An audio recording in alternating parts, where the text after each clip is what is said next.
시간에 말씀 기초로 하나님의 유업을 받을 자, 하나님의 유업을 받을 자라는 제목으로 함께 말씀을 은혜 나누실 때 하나님의 은혜가 충만하시기를 바랍니다. 말씀의 제목 한번 따라해 보겠습니다. 하나님의 유업을 받을 자. 네, 감사합니다. 우리 갈라디아서를 지금 강해로 살펴보고 있는데요. 우리 갈라디아서는 교리서신입니다. 교리서신. 그러니까 자잘한 생활의 문제가 아니라 교리에 대한 내용이기 때문에 조금 딱딱할 수 있고 또 중요하기 때문에 강조하다 보니까 반복되는 면도 있습니다. 그러나 교리는 우리 신앙의 뼈대와 같아요. 우리 사람에게 만약에 뼈대가 없고 살만 있으면 어떻게 될까요? 사람의 뼈가 없다, 척추가 없다. 그럼 어떻게 되겠어요? 존재할 수가 없죠. 설 수가 없습니다.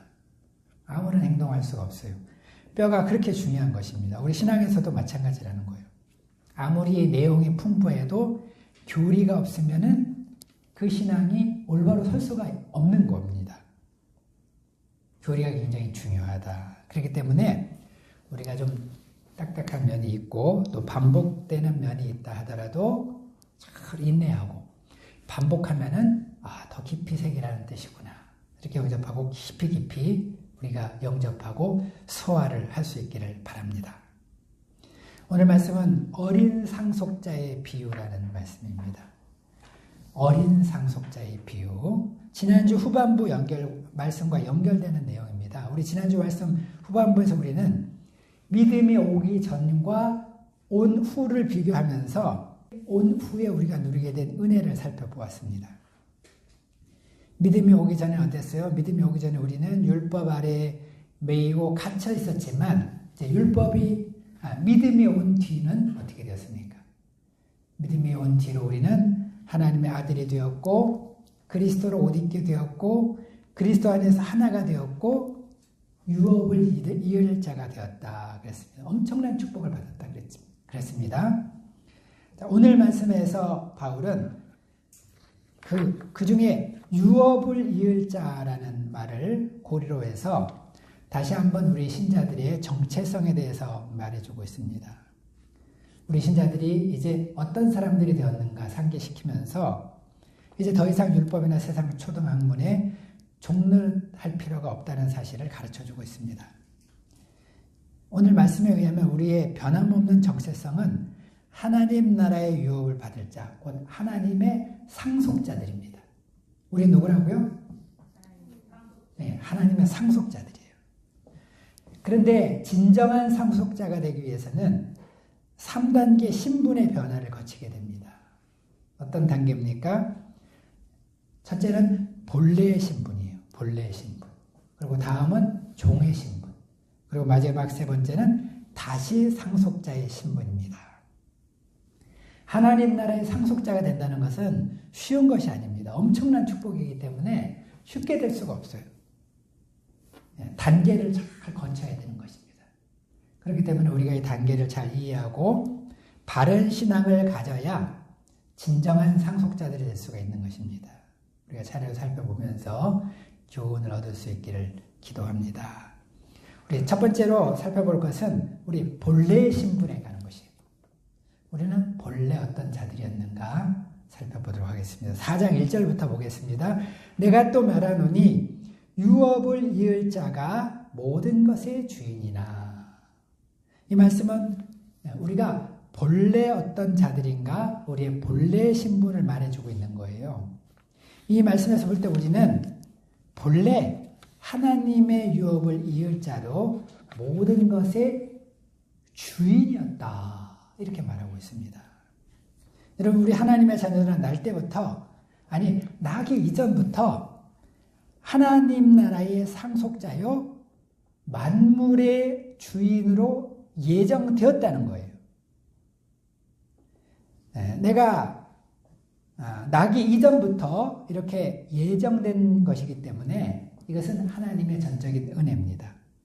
내가 잘나서 하나님 나라의 상속자가 된 것이 아니라는 거예요. 하나님의 선하신 구원에 작정하심으로 인해서 그렇게 되었다는 것입니다.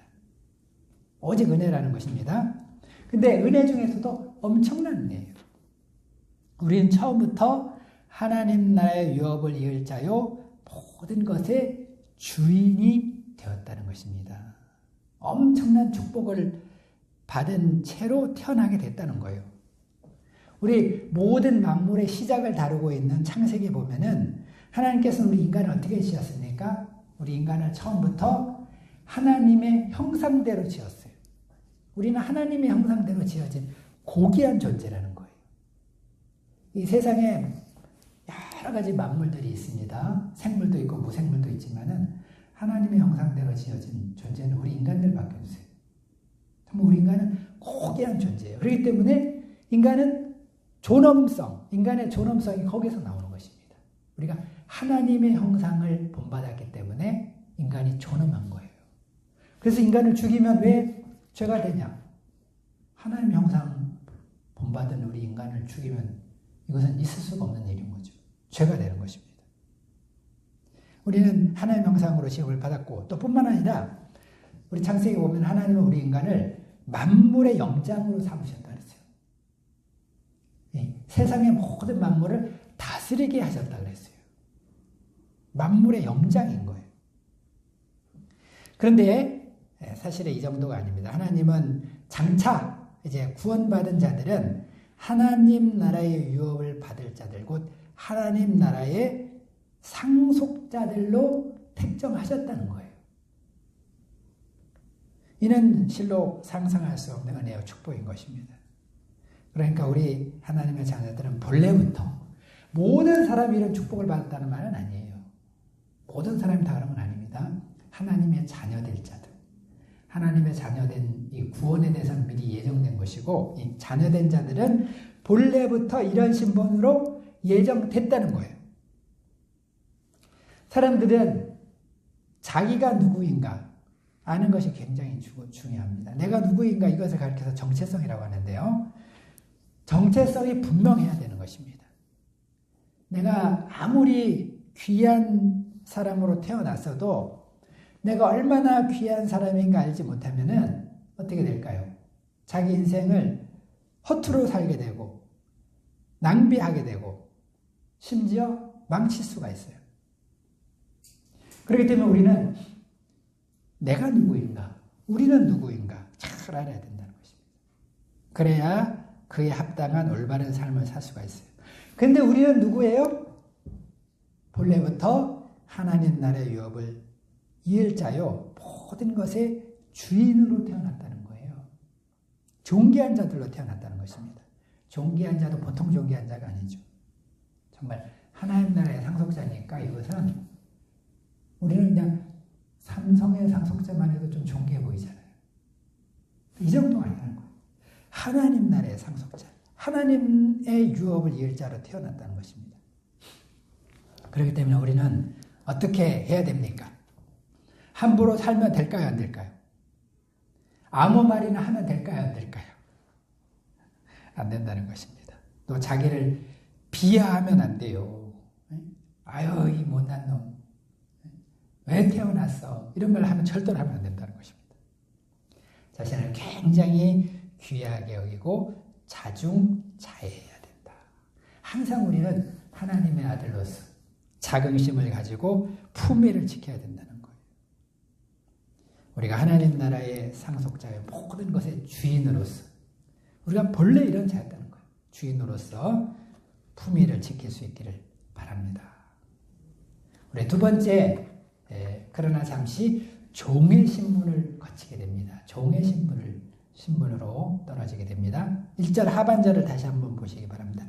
유업을 이을 자가 모든 것의 주인이나, 우리는 본래 정말 모든 것의 주인이었지만은 어렸을 동안에는 종과 다름이 없어서 그랬습니다. 자, 우리가 본래 하나님의 자녀라면 왜 그처럼 비참한 시기가 있었고 또 율법 아래에 있었는가 의문이 들 수밖에 없습니다.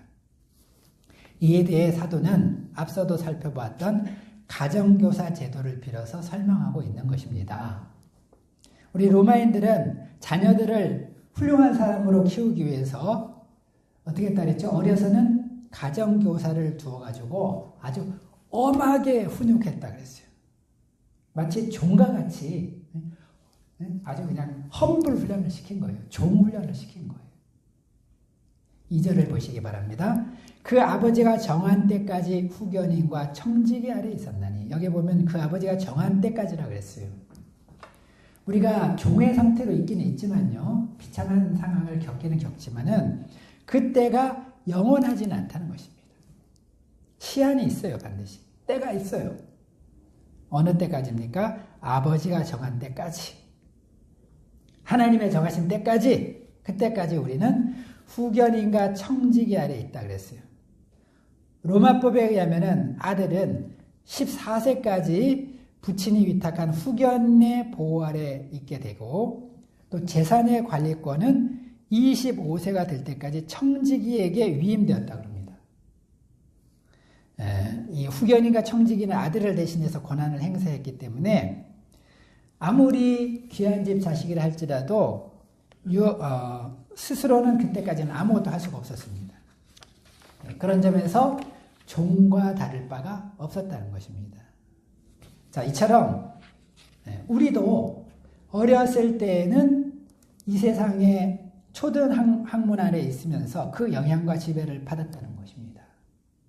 예수님께서 오시기 전까지 사람들은 이스라엘 백성들은 율법의 지배를 받았고요. 또 그 외 이방인들은 그러면 또 어떻게 지냈는가? 그 외 이방인들도 다 나라마다 법이 있고 도덕률이 있었습니다. 세상 초등학문이라는 거예요. 이런 것들이. 세상의 초등학문에 의해서 지배를 받고 보호를 받았다는 거예요. 자, 이것은 구속사적으로 왜 이렇게 하셨는가? 하나님은 큰 역사적인 틀에서 볼 때 아담의 범죄 아래 타락하게 된 인간들을 한시적으로 보호하고 감독하기 위한 섭리적인 조처였다는 거예요. 그래서 하나님을 아직 만나지 못한 사람들은 세상의 그 제도 아래서 훈련을 받는다는 거예요. 교육도 받고. 자, 그러나 이것이 이제 다 하나님의 섭리라는 것입니다. 그러나 이제 세 번째로 다시 어떤 축복이 주어지게 됩니까? 세 번째는 다시 상속자의 신분을 받게 된다는 거예요. 회복하게 된다는 것입니다. 4절을 보십시오. 때가 참에 그랬습니다. 여기서 때라는 말은 카이로스라는 말이에요. 원어로 카이로스라는 말인데 이 말은 하나님의 때를 말하는 것입니다. 그러니까 아무 때나 이런 일이 일어나는 것이 아닙니다. 하나님의 때가 있다는 거예요. 다 때가 있어요. 우리 잠언에도 나옵니다. 만사, 전도서에도 나오죠. 만사의 기한이고 때가 있어요. 그리고 그 때가 또 차야 되는 거예요. 나는 마음이 급하죠. 나는 당장에 좋은 일들이 일어났으면 좋겠지만은 모든 일이 당장 내 마음대로 되는 건 아니라는 것입니다. 하나님의 시간표가 있어서 그 때가 차야 돼요. 자, 그때까지 우리는 어떻게 됩니까? 그때까지 우리는 인내해야 돼요. 훈련을 잘 받아야 돼요. 겸손해져야 돼요. 드디어 때가 차면 무슨 일이 일어났습니까? 때가 차면 하나님이 그 아들을 보내셨다 했어요. 자, 세상에 정말 하나님께서 아들을 보내시다니, 하나님의 아들이 이 세상에 오시다니, 이거는 정말 우리의 좁은 머리로는 도저히 이해할 수도 없고 상상조차 할 수 없는 정말 엄청난 사건이 일어난 것입니다. 정말 하나님의 최고의 사랑의 표현이라고 할 수가 있어요. 하나님은 우리를 위해서 이 땅에 사랑하는 아들을 보내신 것입니다. 아들을 보내시되 누구에게 보내셨습니까? 여자에게서 나게 하시고 이렇게 얘기했어요. 이 말은 무슨 말이냐?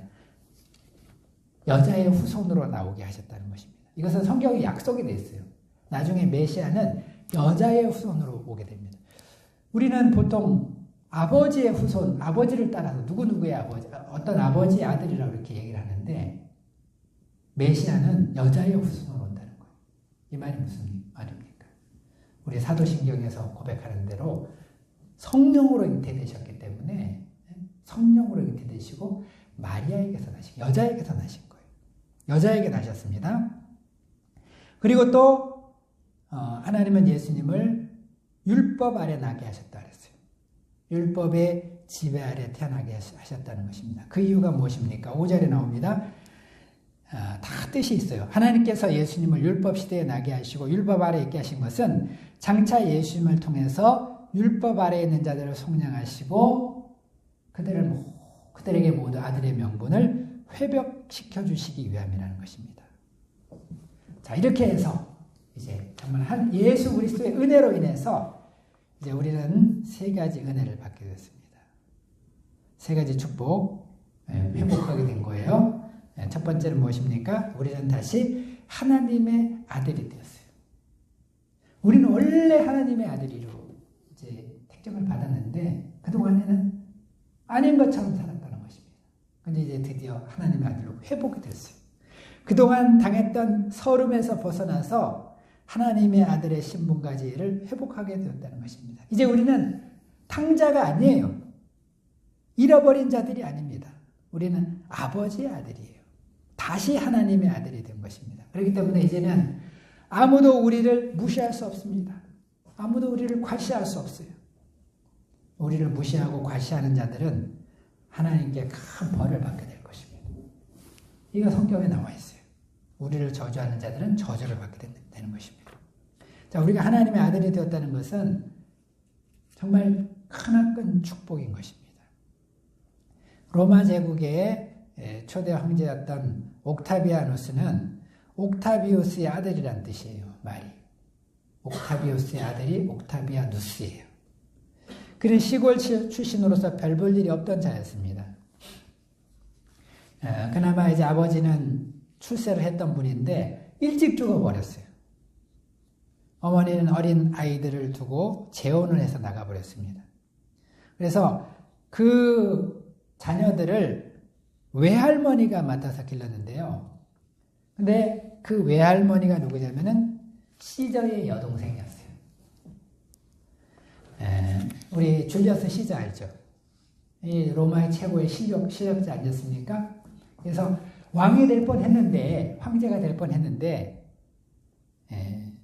살해를 당했습니다. 공화정을 지지하는 사람들에 의해서 살해가 되었는데, 그러나 여전히 로마 최고의 실력자였죠. 그가 죽고 나서 그의 유언장이 공개가 되었습니다. 근데 그 유언장에 보니까 그의 양아들로 옥타비아누스를 지명한 거예요. 그리고 자기의 성인 시저를 그에게 주도록 했습니다. 그때까지 사람들은 옥타비아누스가 누군지 아무도 몰랐어요. 그냥 시골 마을에 살고 있었어요. 나이도 18밖에 안 되었습니다. 또 몸도 허약했다 그랬습니다. 그러나 시저의 양아들이라는 이 명분 하나 때문에 사람들이 그에게로 다 몰려든 거예요. 그래가지고 결국에 그가 로마의 첫 황제가 된 것입니다. 아들이 된다는 것은 이런 엄청난 축복이 주어지는 거예요. 근데 우리가 받은 신분은 귀족의 아들이나 황제의 아들 정도가 아니라는 거예요. 하나님의 아들의 명분을 받았다는 것입니다. 정말 오늘날에는 미국의 영주권, 시민권, 아니 우리 한국의 그 주민등록증이 동남아시아 사람들은 그렇게 아주 갖고 싶은 거래요. 그러나 정말 우리에게 주어진 하나님의 아들의 명분은 이런 것들하고는 비교도 할 수 없는 엄청난 은혜를 우리가 받게 됐다는 것입니다. 또 두 번째로 또 우리가 어떤 축복을 받게 됐습니까? 6절을 보시기 바랍니다. 6절에 보면은 이제 우리는 아버지를 아버지라 부를 수 있게 됐어요. 하나님을 아버지라 부를 수 있게 됐습니다. 너희가 아들이므로 하나님의 그 아들의 영을 우리 마음 가운데 보내사 아빠 아버지라 부르게 하십니다. 자, 이 말씀에서 볼 때 하나님은 우리에게 아들의 영을 주셨어요. 우리에게 아들의 명분을 주셨을 뿐만 아니라 아들의 영을 주셨어요. 그래서 이제 우리는 어떻게 됐냐? 명실상부한 하나님의 아들들이 됐다는 것입니다. 하나님을 아버지라 부를 수 있게 됐다는 거예요. 자, 이것도 또 엄청난 축복입니다. 이것은 하나님께서 우리가 비록 사실은 법적으로는 양자지만 차별이 있는 양자가 아니라 완전히 친자와 같은 양자로 삼으셨다는 것입니다. 우리 유명한 홍길동전에 보면은 홍길동은 서자였기 때문에 아버지를 아버지라고 부르지 못했어요. 그래서 그게 홍길동의 평생의 한 아니에요? 그럼 우리는 길동이와 다르다는 것입니다. 우리는 하나님을 아버지로 부를 수가 있다는 거예요. 서자가 아니라는 것입니다.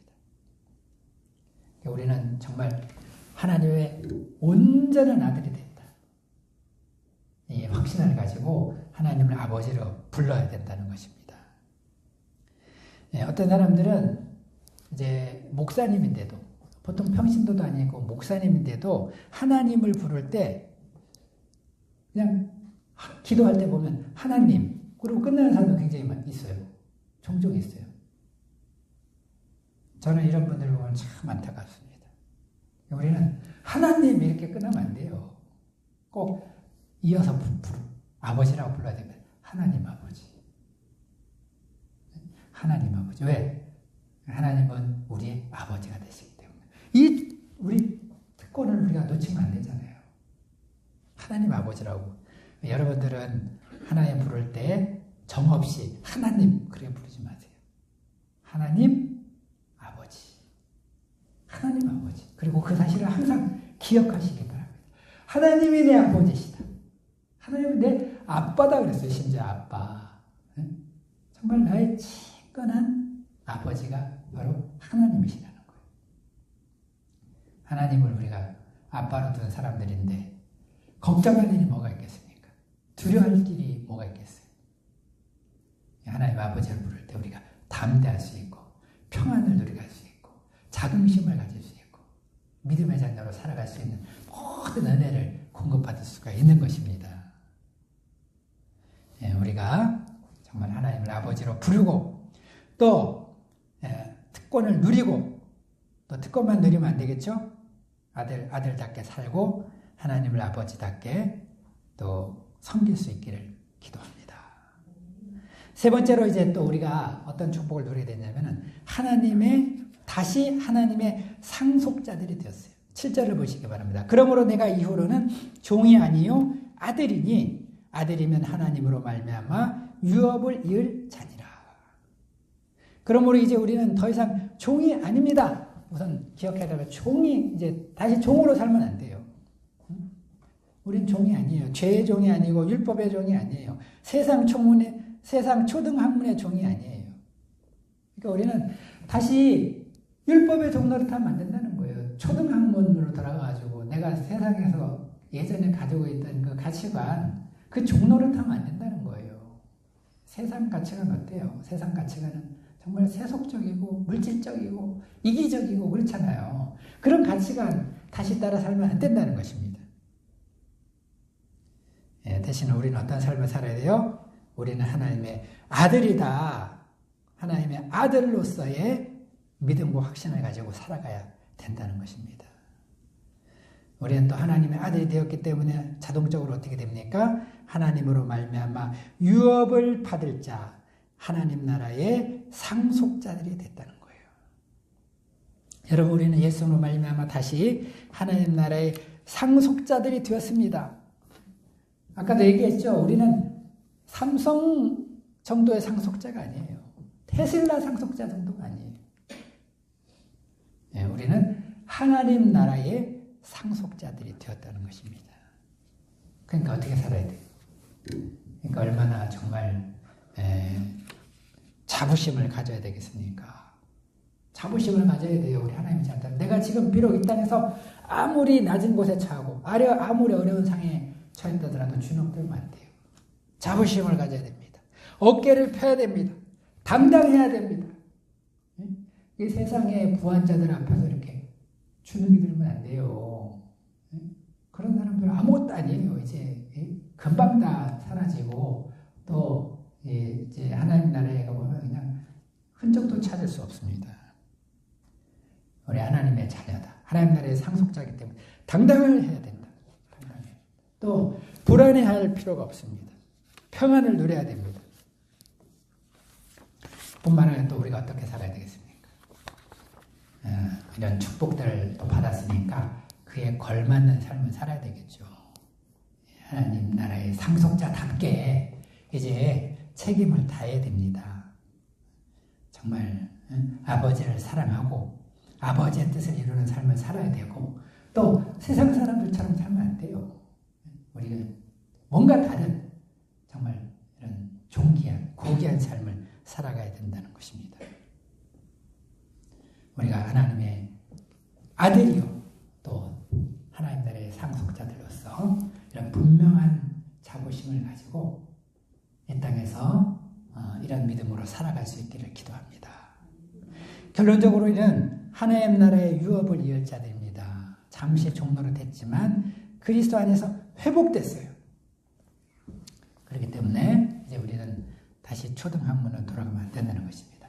이 본문 흐름 속에서는 이게 참 중요해요. 초등학문 다시 율법. 뭔 율법이냐. 옛날 얘기하지 말라는 것입니다. 이제는 하나님의 아들로서 정말 이런 축복들을 누리고 또 감사하고 하나님께 영광을 돌리는 복된 삶을 살 수 있기를 기도합니다. 다 같이 기도하겠습니다.